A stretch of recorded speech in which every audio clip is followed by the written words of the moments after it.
کیا معاملات ہیں اس پہ ذرا بات کر لیتے ہیں. جو مہمان ہیں ان کا تعارف کروائے دیتے ہیں. علیم ملک صاحب ہیں, ERG کے معاملات ہیں, ان پر ARY کی طرف سے یہ نظر رکھتے ہیں. بہت شکریہ جی آپ کے وقت کے لیے. ساتھ ہی ساتھ ڈاکٹر خالد ولید صاحب ہیں, انرجی ایکسپرٹ ہیں, اور اکثر ہم ان کو اپنے شوز میں دعوت دیتے ہیں. اور پھر کے الیکٹرک یا پھر کراچی کا جو مقدمہ رکھا جاتا ہے ایوان اقتدار کے سامنے, یا جن معاملات پر ایشوز اٹھائے جاتے ہیں, وہ جماعت اسلامی کا بڑا اہم رول رہا ہے. تو منم ظفر صاحب جماعت اسلامی کراچی کے امیر ہیں, وہ بھی ہمارے ساتھ موجود ہوں گے اس پہ. تو علیم, سب سے پہلے بتائیے, کچھ میں نے بریف کرنے کی کوشش کی, یہ مدعا ہے کیا دراصل؟ بہت شکریہ ستی صاحب. دیکھیں, یہ ایک وائڈ یوٹیلٹی ہے پاور سیکٹر کی, جس کو ہم نے پرائیویٹائز کیا تھا کہ شاید ہمیں کو بہتر نتائج ملیں, نجکاری آئے گی, کمپٹیشن پیدا ہوگا. لیکن ہمارا بڑا ایک خراب ہی اس میں دیکھیں کہ کے الیکٹرک جب سے نجکاری اس کی ہوئی ہے, پرائیویٹائز کیا ہے, کیا عام آدمی کو ریلیف ملا ہے؟ کوشش یہ تھی نا کہ ہمارا معاشی ہب ہے, وہاں پہ ریلیف ملے گا, انڈسٹریز کو ریلیف ملے گا, انڈسٹری مزید گرو کرے گی, ہمارے پاس اس کے پازیٹو امپیکٹس آئیں گے. انفارچونیٹلی ایسا نہیں ہوا. دیکھیں, ان کے پاس جنریشن بھی ہے, ان کے پاس ٹرانسمیشن بھی ہے, ان کے پاس ڈسٹریبیوشن بھی ہے, سارا کچھ انہی کے پاس, سارا کچھ ہے. اب آپ دیکھیں کہ ان کے کیا, جب سے یہ پرائیویٹائز ہوئی ہے, انہوں نے کیا امپروومنٹ کیا ہے, کیا انہوں نے لاسز میں امپروومنٹ کی ہے. ابھی ریسنٹلی نیپرا کے, ہم کسی کو خود غور نہیں کرتے, نیپرا کے فگر چلے جولائی تا دسمبر 13% سے زیادہ ان کے لاسز رہ رہے ہیں. کیا ان کی ریکوریز 100% ہیں؟ ہونی چاہیے تھی نا, کیونکہ یہ تو وہ لوگ ہیں, سرکاری خزانہ تو نہیں ہے نا کہ چلے جی یہ خود ریکور نہیں کریں گے, سرکار پہ ڈال دیں گے. لیکن وہ بھی نہیں ہے. ان کی ریکوریز کی صورتحال نیپرا کے فگر سے دیکھا جائے تو یہ 88% سے اوپر نہیں جا رہا ہے. یہ کہیں 2030 میں جا کر شاید یہ 92 یا اتنے تک یہ پہنچیں گے. اس وقت بھی یہ 100% پہ نہیں ہوں گے. ٹھیک ہے. دینا جاتا ہے کیا ریلیف لوڈ شیڈنگ میں ملا ہے.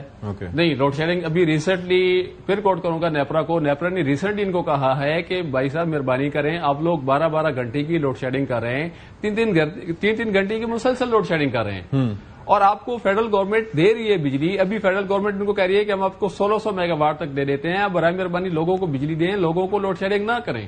لیکن یہ اپنی بجلی تو مہنگی بنا ہی رہے ہیں نا. جو فیڈرل گورنمنٹ ان کو سستی بجلی دے رہی ہے, وہ یہ بھی پتہ نہیں کیوں نہیں لے رہے, وہ بھی نہیں لے رہے, اور اس کی بجائے یہ لوڈ شیڈنگ کر رہے ہیں. تو اب اس کا پھر اب مطلب اوور آل اگر صورتحال دیکھی جائے تو انتہائی ان کی جو پرفارمنس ہے اس میں سیریس کوشچنز ہیں کہ نہ آپ ریکوری بہتر کر رہے ہیں, نہ آپ کے لاسز کم ہو رہے ہیں.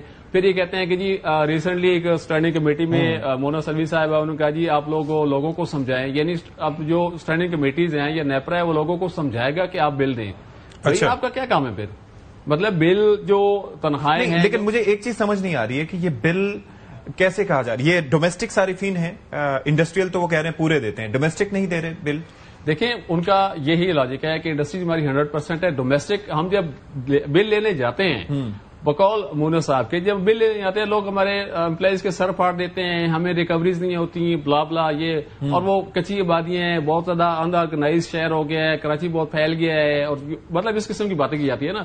اب پرابلم یہ ہے کہ ہمارے پاس ایسی بھی ہیں کہ کچھ ایسے علاقے ہیں جہاں سے 2008-2010 کے بعد سے انہوں نے بل لیے ہی نہیں ہے, مطلب کروڑوں کے وہاں پہ بلز ہیں وہ نہیں لیے. تو یہ تو کسی صورت لاجک نہیں بنتی. تو پھر وہاں پر بجلی کیوں دی جا رہی ہے, یہ ایک بڑا کوشچن ہے. میں ایک چیز ڈاکٹر صاحب یہ کہنا چاہوں گا کہ 2022 کی بات ہے, میرے والد صاحب کا انتقال ہوا, اور اس دوران چونکہ اگست کا آخر تھا اور وہی ٹائم ہوتا ہے تو میں الیکٹرانکلی بل پے کرتا ہوں. اس وقت میں نے پے نہیں کیا, تو گاڑی میرے گھر پہ پہنچ گئی. انہوں نے مجھے کہا کہ جی آپ سٹار کسٹمر ہیں, ہم آپ کو ابھی 2 گھنٹے کا ٹائم دے رہے ہیں, سیٹرڈے تھا میرے خیال میں, آپ جا کے بل جمع کروائیں. میں بھاگتے دوڑتے پتہ نہیں کس طریقے سے میں نے کروایا. انہوں نے کہا نہیں تو بجلی کٹ جائے گی, اور باواز بلند انہوں نے یہ باتیں کی تاکہ پورا محلہ سنے. تو جب یہاں پر کے الیکٹرک کا رویہ ایک ایسے صارف کے ساتھ جس کو وہ اسٹار کنزیومر قرار دیتے ہیں, تو یہ ریکوری کے ایشوز کیوں ہیں؟ دیکھیں, اس میں نا الیکٹریسٹی آپ کی جو گورننس ہے اس کا بھی حصہ اس میں جو ہے نا وہ بنتا ہے. ایک تو یہ کہ جو لوگ کنزیومرز بجلی دیتے ہیں, بل دیتے ہیں آپ کا, ان سے تو بل لے لیتے ہیں, لیکن جو نہیں دیتے ان کے لیے کچھ بھی نہیں کیا جاتا. تو پھر لا اینڈ آرڈر کا مسئلہ بھی آ جاتا ہے اس کے اندر. لیکن اب آپ کو یہ دیکھنا ہے کہ کیا آپ نے اپنا جو نیشنل ٹیرف پالیسی بنائی ہوئی ہے, کیا کہیں وہ اس چیز کو انسینٹیوائز تو نہیں کرتی کہ لوگ بل نہ دیں. آپ نے ٹیرف اتنا زیادہ بڑھا دیا ہے کہ لوگ اس کو اب ثواب سمجھ کے جو ہے وہ بجلی چوری کرنا شروع کر دیے. تو آپ کو اس چیز کے ساتھ بھی لنک کرنا ہے. لیکن جو کے الیکٹرک اور ڈسٹریبیوشن کمپنیز کی انیفیشنسیز ہیں اس کا بھی ایک بڑا میجر رول ہے. ایک تو یہ کہ وہ بل ریکوری کو اس دل و جان سے نہیں کرواتے جن سے وہ ایک ریگولر بل دینے والے سے کرواتے ہیں, جن لوگوں نے کنڈا اور. لیکن انیفیشنسی کیوں نہ ہو جبکہ حکومت کی جانب سے آپ کو نوازا جا رہا ہے ₹7 جو ہے وہ ٹیرف ڈفرینشیل سبسڈی کی مد میں آپ کو دیے جا رہے ہیں, تو پھر آپ کے دوبارے نہیں آ رہے ہیں. یہی میں کہہ رہا ہوں کہ یہ الیکٹریسٹی گورننس کا فقدان ہے کہ آپ نے الیکٹریسٹی کو پرائیویٹائز کرنے کی بات تو کی ہے لیکن کمپٹیشن لانے کی بات نہیں کی. اگر آپ کمپیٹ کروا رہے ہوتے دو کمپنیز کو, وہ آپس میں کمپیٹ کر رہے ہوتے کوالٹی آف سروس پیرامیٹرز پہ, آپ کی بلنگ پہ, ریکوری پہ آلٹرنیٹ ہوتا, تو اس پہ جو ہے وہ آپ کا ایفیشنسی بڑھنی تھی.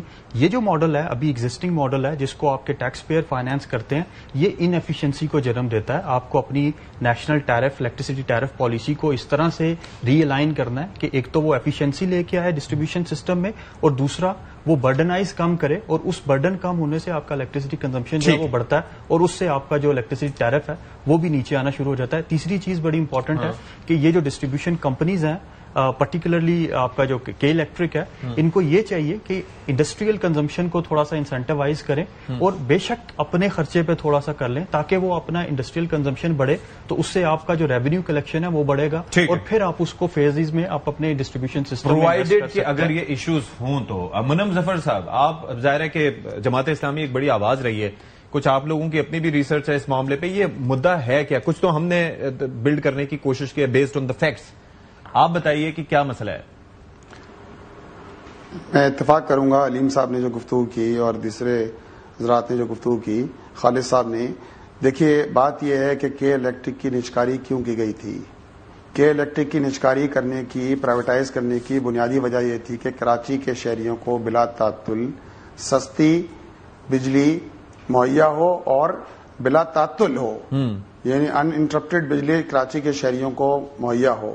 اب یہ لوڈ شیڈنگ کا اور اعلانیہ اور غیر اعلانیہ لوڈ شیڈنگ کا معاملہ ہے ہی نہیں. اس وقت 20 سال ہو گئے. 2005 میں پہلی مرتبہ نجکاری ہوئی, 2008 میں دوسری مرتبہ اس کے اکثریتی شیئرز ایک اور کمپنی کو سیل آؤٹ دیے گئے.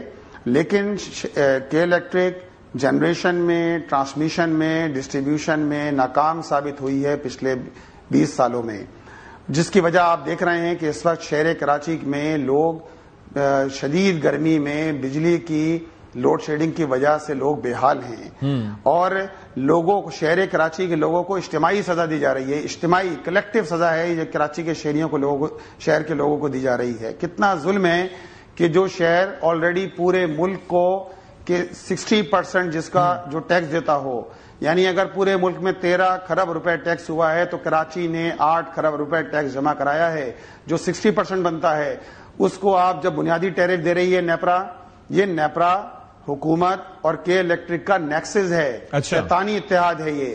یہ ایک جانب یہ نیپرا لیٹر ایشو کرتا ہے کے الیکٹرک کو, اور دوسری جانب وہی نیپرا کے الیکٹرک کو سبسڈی دے رہا ہوتا ہے ریکوری لاسز کے نام پر, جو 40 روپے فی یونٹ ہے, جبکہ پورے ملک میں 33 روپے ہے.